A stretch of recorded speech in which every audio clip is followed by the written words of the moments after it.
All right, so the point I really wanted to just bring up today was the rediscovering of the Bottke piston move, which he told me a couple years ago. I completely forgot, and I stumbled upon it myself recently.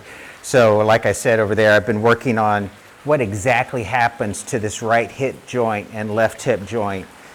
And the right hip joint raises up because the right leg straightens. The right leg straightens, so the hip joint raises up about that much, and the right hip joint goes back to 5 o'clock at an angle, and then it reverses. Then the left hip joint rises up, left hip joint rises, the left knee snaps, and everything shoots back at an angle to 7. And the whole hip sways in the process, okay? So you sway the hip, lift the right hip joint, sway the hip, lift the left hip joint.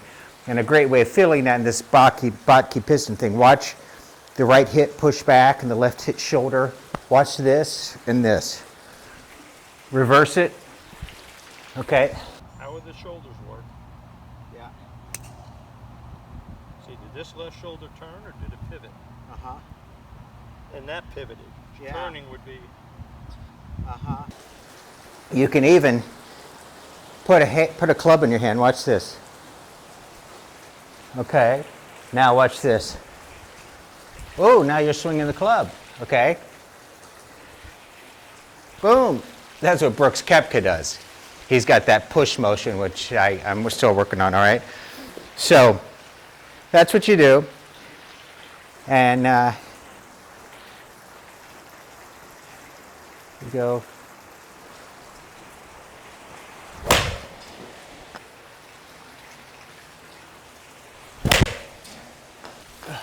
Like that.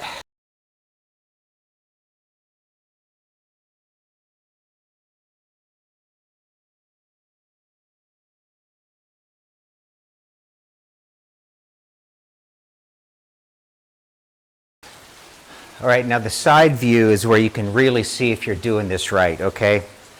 Now, the key is going to be at impact.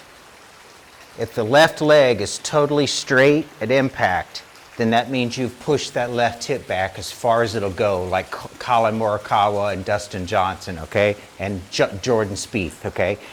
If you don't quite turn enough, it's going to look a little bit like this, and your right elbow is going to be far away from the body. If you turn all the way, look at that left leg straight.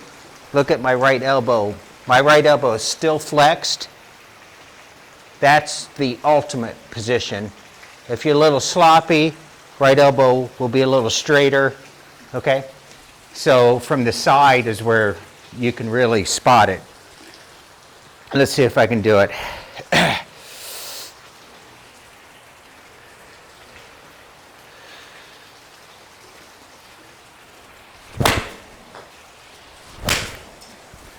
That should be pretty good.